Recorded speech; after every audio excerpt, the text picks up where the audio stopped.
I would like to remind everyone that NowcastSA, nowcastsa.org, has been webcasting tonight's event live to the benefit of my grandmother in Florida who has been watching. And if you'd like to say hi, she'll love that. And apparently this entire event has been recorded and will be archived at nowcastsa.org so that you can share it with your friends who were not able to make it tonight because of other, maybe they were home with their children perhaps. So the last question that we have time for, and I apologize to the people who submitted questions that we can't get to all of them. They're all very, very good. But this one really does get to the heart of the matter around those 4 court cases that have been mentioned. And maybe the heart of the matter of public education, finance in Texas right now. And let's give Representative Garza the last word on this one. Senator Van de Putte, if you could kick off for us, please. How do you propose to fix the inequitable funding system that currently provides a student in District A with one amount of funding and the exact same student in District B a lesser amount of funding? How are we going to fix a system that has created these inequities?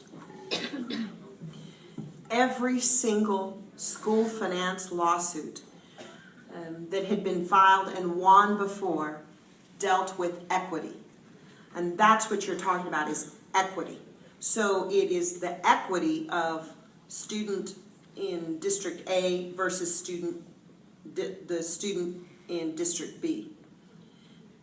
And what we need to do is to make sure that all of these different hold harmless, and every reiteration of every school finance bill, somebody's school district was going to get cut.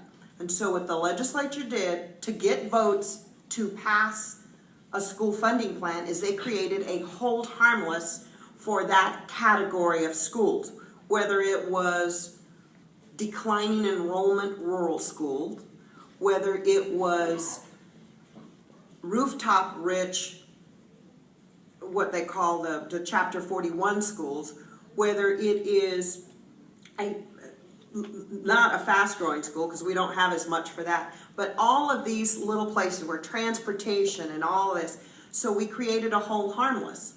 Like the testing, the high-stakes nature of testing has perverted the system. The hold harmless in our formulas have perverted the equity. And so just like we need to look at our tax, we need to look at the equity piece. I filed a school finance bill that provided with equity 2 sessions ago. I didn't even get a hearing on it. But I've got to tell you, I got some of my Republican Senate colleagues to join with me. Last year, we had many reiterations and tried to move it on the equity, because if you have the funding here, then equity means you go this way. But on the adequacy, I'm going to tell you, with these budget cuts, it's about the per pupil of level funding, what's adequate. So even if you're funding miserably, if you're funding this District A here, but it's still not what you need, and you're funding District B here, but it's still not what you need, then that's the adequacy. So if we have limited dollars, what my bill proposed is let's take care of those at the bottom of the ladder first and make sure they come up, and we go like this. That's what my bill did, and we'll be filing another school finance bill in the next legislative session. I think we don't have to wait for the courts to tell us to do what is right. Senator Van de Putte would like to take a picture, and if you are not a Twitter person, Senator Van de Putte's tweets are in and of itself a reason to get on Twitter.